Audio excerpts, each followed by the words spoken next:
Assalamualaikum warahmatullahi wabarakatuh. Berjumpa lagi dengan saya, Neneng Nurjana, dalam mata kuliah fonologi. Kita pada pertemuan kali ini akan membahas tentang fonetik. Kita langsung saja. Fonetik adalah studi bunyi bahasa yang berkenaan dengan peristiwa bahasa, studi murni fenomenalistik terhadap bahasa tanpa mempertimbangkan fungsi. Kemudian fonetik menurut Marsono adalah ilmu yang menyelidiki bunyi bahasa tanpa melihat fungsi bunyi itu sebagai pembeda makna dalam suatu bahasa atau lang. Kemudian menurut Muslih, fonetik merupakan bidang kajian ilmu pengetahuan yang menelaah bagaimana manusia menghasilkan bunyi-bunyi bahasa, bagaimana alat pendengaran manusia menerima bunyi-bunyi bahasa. Dari ketiga definisi ini, kita bisa melihat objek dari fonetik adalah bunyi bahasa. Hanya saja memang fonetik berfokus pada peristiwa berbahasa itu sendiri gitu. Jadi peristiwa ketika seseorang menuturkan bahasa. Dan studi ini bersifat fenomenalistik, artinya melihat betul-betul fenomena bahasa. Jadi tidak melihat bagaimana apakah bunyi bahasa tersebut membedakan makna atau tidak, tapi hanya melihat bagaimana bunyi bahasa itu dihasilkan, pelafalannya seperti apa, kalau dia berupa gelombang-gelombangnya seperti apa, dan sebagainya. Nah, kemudian kalau kita melihat pendapatnya Muslih, kita bisa melihat bahwa fonetik berfokus pada bagaimana manusia menghasilkan bunyi bahasa.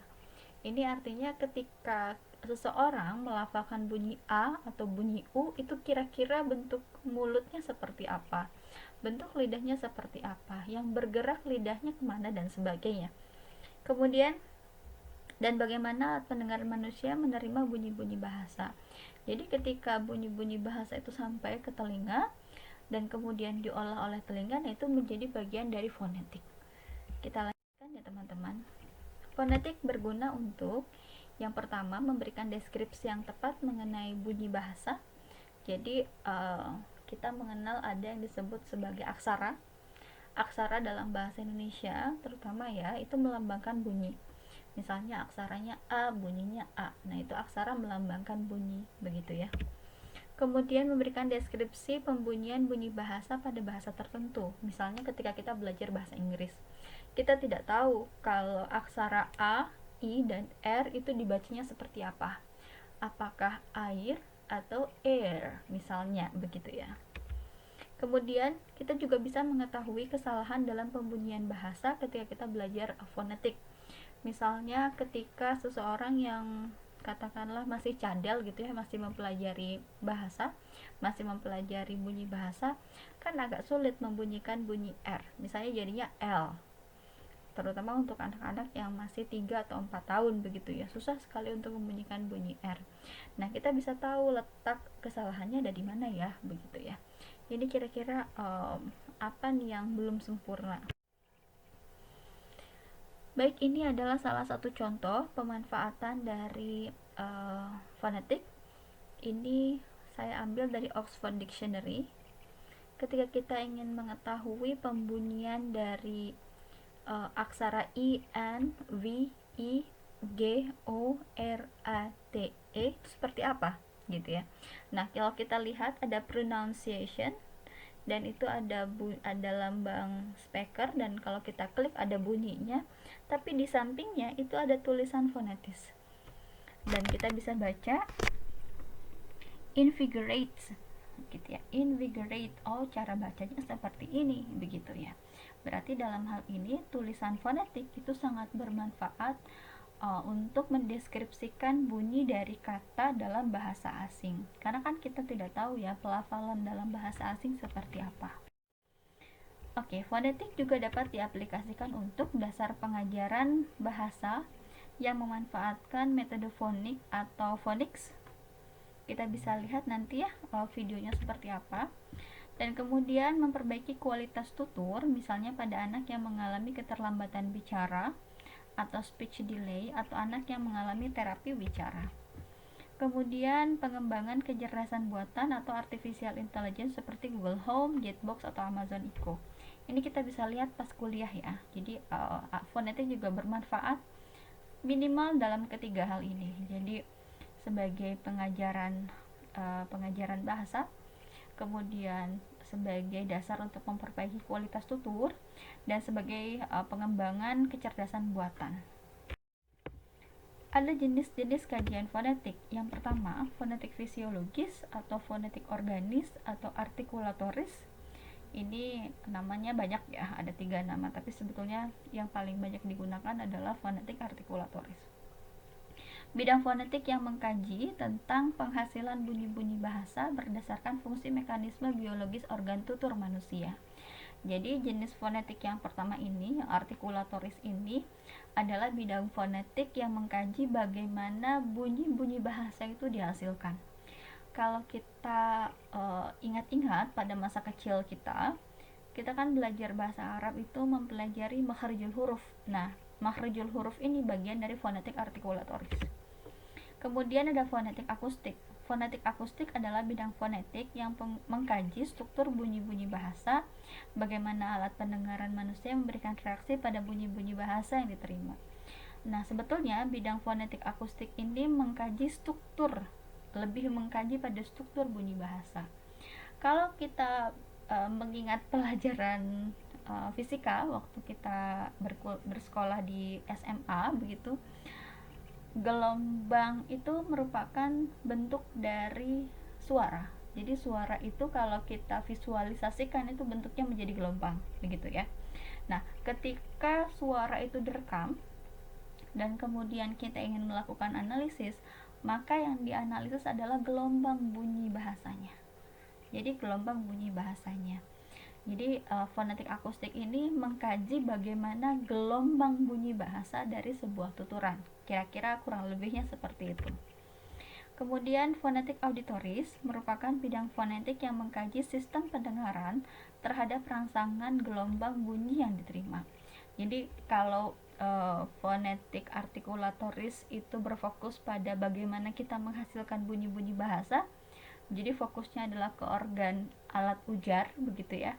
Nah, kalau fonetik auditoris itu fokusnya pada alat dengar gitu ya, atau indera pendengaran, kira-kira seperti itu.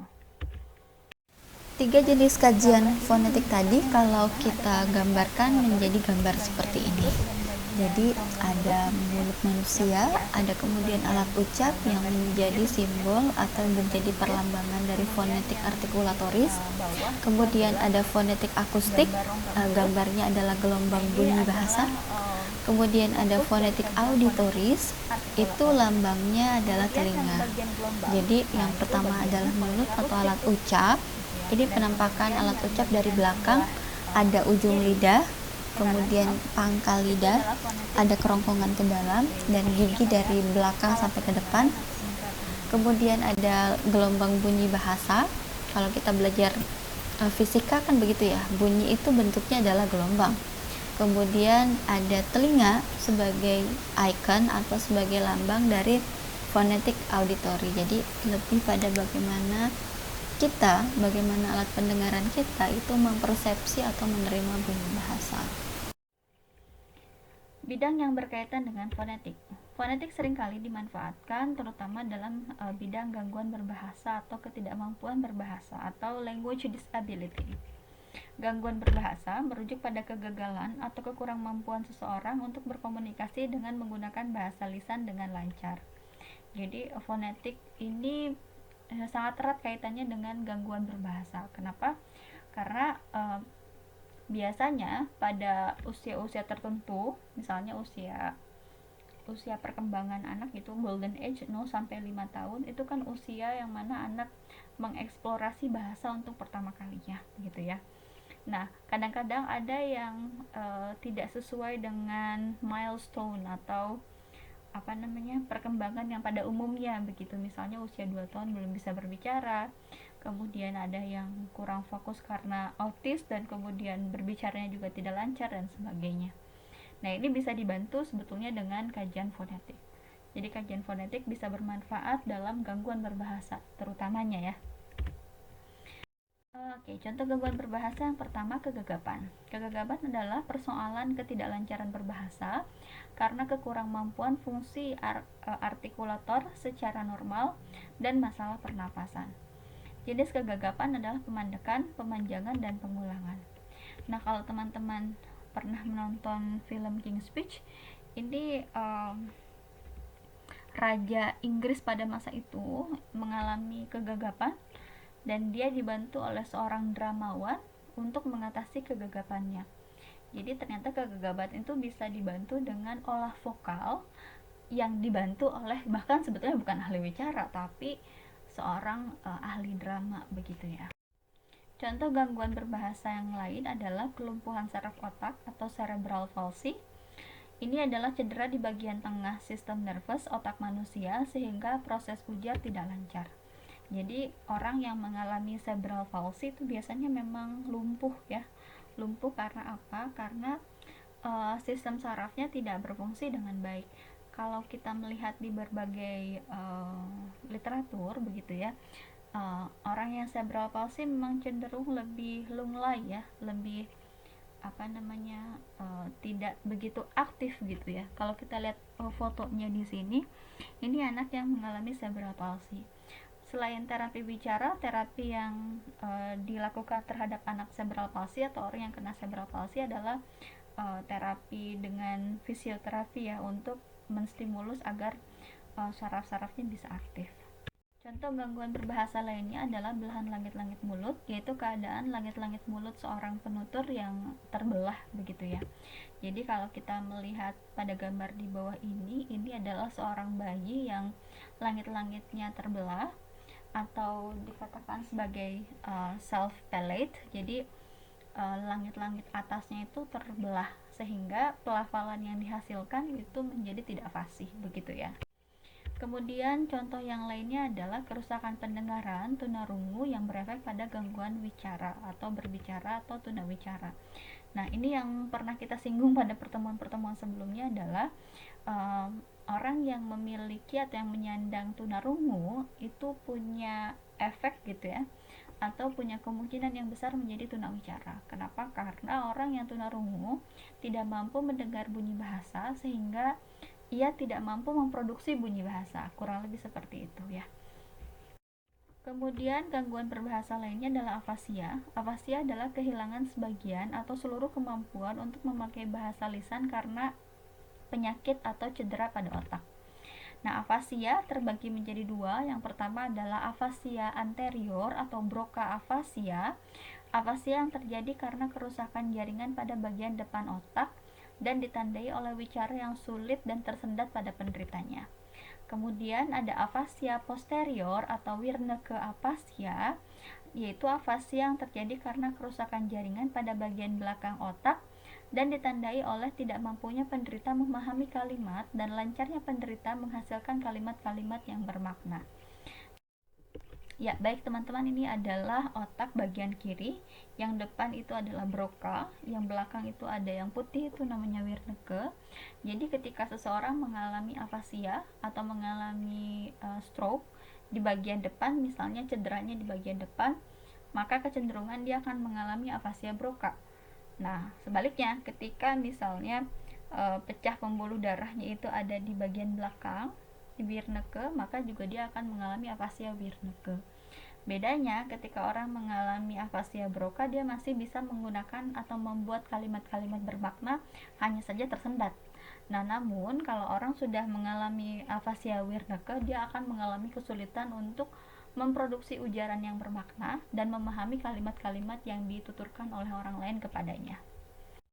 Baik teman-teman, sekilas tentang sejarah fonetik. Dari sini kita bisa melihat rangkaian peristiwa-peristiwa penting dalam perkembangan ilmu fonetik, dimulai dari tahun 1886 International Phonetic Association dibentuk, dan kemudian 1907 kajian fonetik dimulai di Inggris. Kemudian 1932 International Congress of Phonetic Science yang pertama di Amsterdam. Ini kongres pertama di Amsterdam. Kemudian 1935 kongres kedua di London. Kemudian 1938 kongresnya di Jen. Jadi ini kira-kira tentang rangkaian peristiwa-peristiwa penting dalam ilmu fonetik begitu ya. Untuk lebih lengkapnya kita bisa baca-baca buku yang lain gitu ya. Oke, baik, terima kasih teman-teman atas perhatiannya. Mungkin itu saja yang bisa saya sampaikan pada pertemuan kali ini. Selebihnya mari kita diskusikan. Assalamualaikum warahmatullahi wabarakatuh.